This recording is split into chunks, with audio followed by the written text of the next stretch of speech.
Pov. Lily. Namaku Lily Andriana. Aku terlahir dari keluarga yang cukup berada. Ayahku memegang jabatan penting di sebuah perusahaan yang bergerak di bidang hiburan. Pamanku juga bekerja sebagai seorang sutradara. Mereka semua memiliki posisi yang kuat. Aku yang sejak kecil bercita-cita ingin menjadi artis pun, bisa meraih cita-citaku dengan begitu mudah. Aku tidak perlu lelah mengikuti casting sampai berjilid-jilid. Aku begitu diistimewakan. Selain karena ayahku dan pamanku yang sudah lama bekerja di dunia hiburan, juga karena didukung wajahku yang cantik. Apalagi setelah aku melakukan operasi plastik di Korea. Wajahku menjadi semakin sempurna. Semua lekuk tubuhku pun begitu sempurna. Aku memiliki bokong yang besar, juga ukuran dada yang maksimal, karena aku juga melakukan IPL payudara. Aku juga melakukan operasi sedot lemak di bagian perut. Entah berapa uang yang kuhabiskan untuk perawatan kecantikanku. Layaknya artis papan atas yang lain, aku pun melakukan sulam bibir, sulam alis, dan operasi plastik di bagian hidung. Agar hidung bagian bawahku sedikit terangkat, seperti artis-artis Hollywood. Aku juga melakukan tanam benang di beberapa bagian di wajahku. Aku pun semakin percaya diri untuk terjun ke dunia hiburan ini. Tidak tanggung-tanggung, bahkan aku langsung mendapatkan peran utama. Peran yang sebenarnya sudah sangat diincar oleh artis-artis yang lain. Di sini, aku adalah seorang bintang. Kecantikanku tidak ada yang menandingi. Auraku begitu bersinar.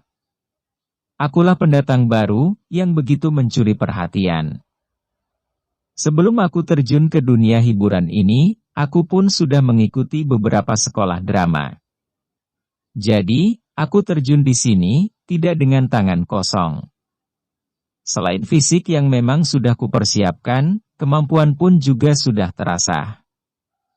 Tapi memang karena ketatnya lingkungan tempat kerjaku, aktingku pun masih ada saja yang mencela.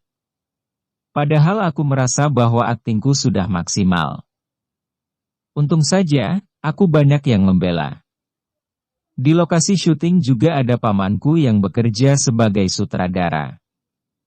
Aku bisa berdiri lebih kuat lagi, berkat dukungan darinya. Sebenarnya selain karena pengaruh ayahku dan pamanku, aku bisa mendapatkan peran utama ini, juga karena aku mengambil jalan pintas, tanpa sepengetahuan mereka. Ya, aku telah menuruti kemauan salah satu petinggi di sini, untuk tidur dengannya. Tidak apa-apa, demi karir aku pun rela. Ternyata, di sinetron ini, aku dipasangkan dengan seorang aktor yang sangat tampan, yang sedang naik daun. Lengkap sudah, kebahagiaanku. Bahkan saat beradegan mesra, aku pun begitu mudah terbawa suasana. Sinetron yang kami bintangi pun sukses meraih untung besar, meskipun belum menduduki rating teratas, namun aku yakin, jika saja kami berani membuat gebrakan, sinetron ini akan sukses mengalahkan sinetron yang tayang di TV sebelah. Aku yakin, itu. Sayangnya, lawan mainku yang terkenal tampan rupawan dan jago akting dalam sekali action ini, ternyata orangnya sangat dingin. Bahkan saat baru mengenalnya, aku sempat dibuat kaget. Bagaimana mungkin, beberapa detik yang lalu, kami baru saja beradegan mesra, saling menatap dengan sangat intens, bahkan matanya seolah menghipnotisku. Namun begitu kamera dimatikan, tatapannya langsung berubah menjadi sangat datar. Dia pun jarang memandang wajahku. Kami hanya bertatapan sebentar saat berbicara, itu pun dengan tatapan yang sangat datar. Datar sekali. Kadang aku sempat berpikir, apakah aku kurang menarik? Tidak jarang, aku pun selalu bercermin di sebuah cermin besar, dan berpikir untuk mempermak tubuh bagian yang mana lagi, agar bisa menarik perhatian lawan mainku itu. Kamu dekati itu Malik. Dia uangnya sangat banyak. Bayangkan saja, tiap bulan ada beberapa kontrak iklan, belum sinetron kejar tayang, belum film, belum menjadi bintang tamu. Belum dari YouTube-nya. Belum dari endorse yang diterima. Setiap hari, entah berapa uang yang mengalir ke rekeningnya, kata Paman. Aku mendengar ucapan Paman dengan antusias. Bahkan tanpa Paman suruh pun, aku sudah berpikir ke arah itu. Apalagi setelah Paman menjelaskan tentang keuangannya, yang sepertinya melimpah ruah. Aku pun semakin penasaran dengan sosok Malik. Tapi ingat, Malik itu orangnya sangat dingin. Selama ini, aku belum pernah melihatnya berpacaran. Jadi kamu harus hati-hati. Jangan terlalu agresif, nanti yang ada dia malah bakalan ilfil. Kamu berperanlah dengan natural. Dekati dia pelan-pelan. Jangan terkesan memaksakan. Bangun image yang baik. Dia berasal dari keluarga yang religius, ucap Paman lagi. Paman, bagaimana jika dihembuskan kabar bahwa aku dan Malik sudah berpacaran, agar tidak ada perempuan yang berani mendekatinya?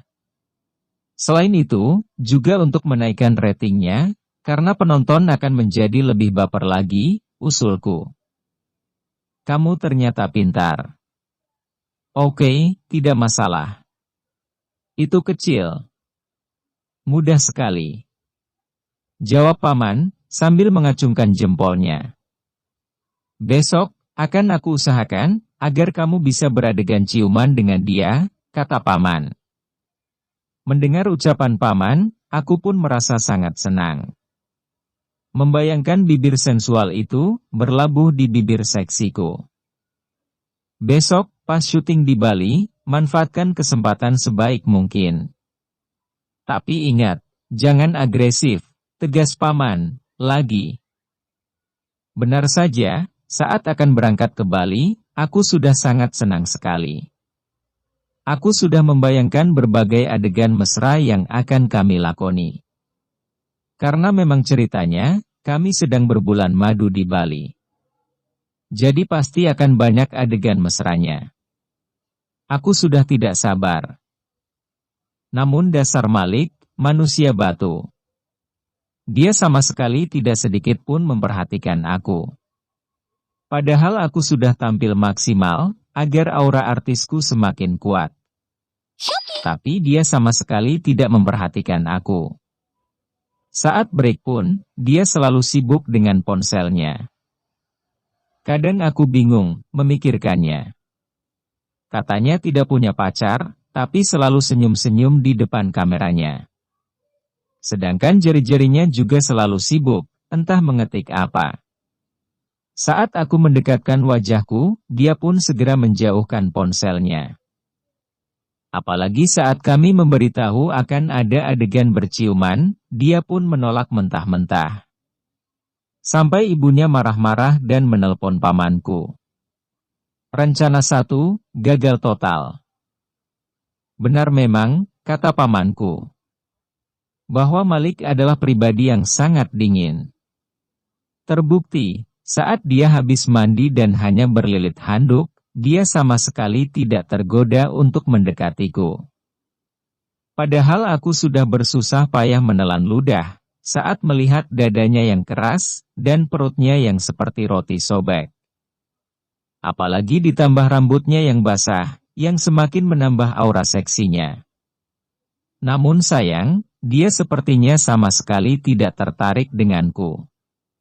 Jika saja tidak teringat nasihat paman, bahwa aku harus membangun image yang baik, dan tidak boleh agresif, mungkin aku sudah akan menggodanya dengan terang-terangan.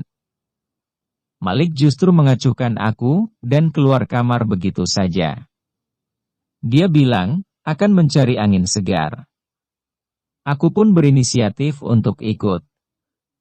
Ingin sekedar mendekatinya, agar lebih akrab lagi. Sayangnya, semua hanya ada dalam hayalanku. Malik sepertinya sengaja ingin mengerjaiku. Dia menyuruhku mandi dan berendam. Namun ternyata dia pergi meninggalkan aku begitu saja. Sebenarnya aku merasa curiga. Mungkinkah sebenarnya Malik sudah punya tambatan hati, namun sengaja merahasiakannya? Ataukah jangan-jangan tampangnya saja yang maskulin, tapi dia tidak suka perempuan? Ataukah jangan-jangan dia justru suka pisang? Aku bingung memikirkannya. Syuting di Bali tinggal malam ini dan besok pagi. Tapi sepertinya aku belum berhasil untuk mendekati Malik. Aku juga heran, wanita seperti apa yang menjadi kriterianya. Padahal aku sudah cantik sempurna. Tetap saja, dia tidak menganggapku ada. Malam ini adalah malam terakhir kami syuting di Bali. Aku harus bekerja lebih keras lagi untuk memenangkan hatinya. Namun sayangnya, lagi-lagi dia lebih sibuk dengan ponselnya. Aku sebenarnya sangat penasaran dengan isi ponselnya. Tapi dia pasti akan marah jika aku ingin kepo. Terlebih lagi, memang terasa tidak etis. Aku siapanya, tiba-tiba ingin mengulik isi ponselnya. Namun sepertinya keberuntungan sedang ada di pihakku. Ponselnya Malik jatuh di pangkuanku. Aku pun refleks melihatnya, karena memang ponsel itu masih menyala, dengan isi chat mesra yang terpampang begitu nyata. Bahkan aku juga melihat foto-foto Syur Malik dengan seorang perempuan yang sedang di atas ranjang. Aku sungguh syok. Meskipun Malik segera merebut ponselnya, namun setidaknya aku sudah melihat sebagian chat dan foto-foto itu.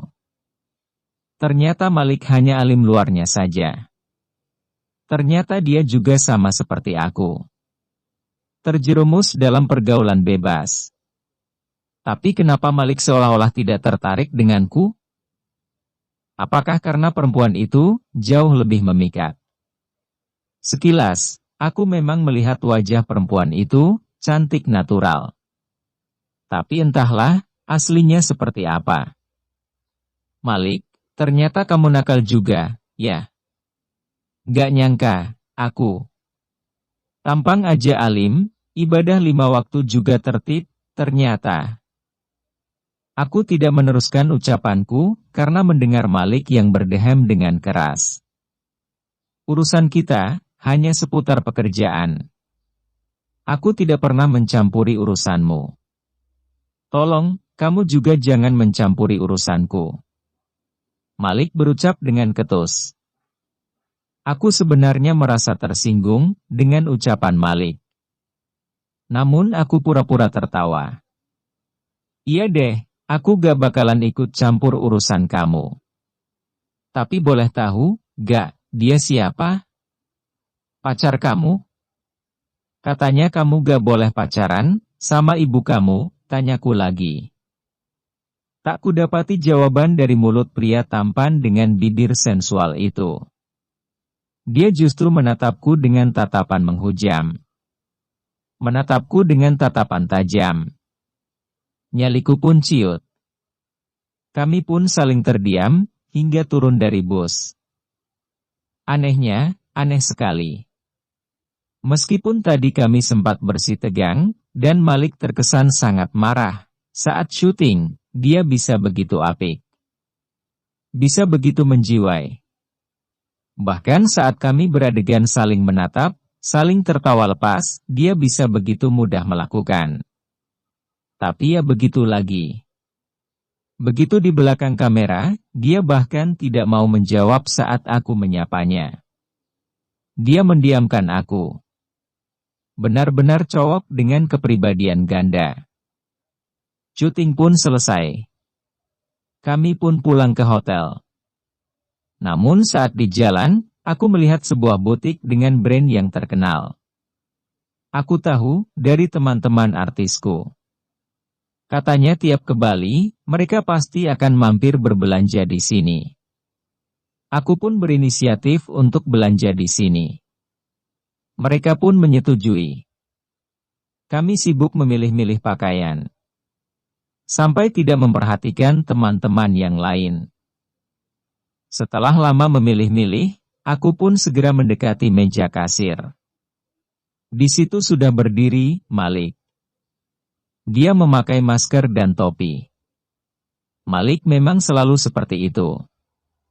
Dia tidak begitu suka diekspos. Berbeda denganku.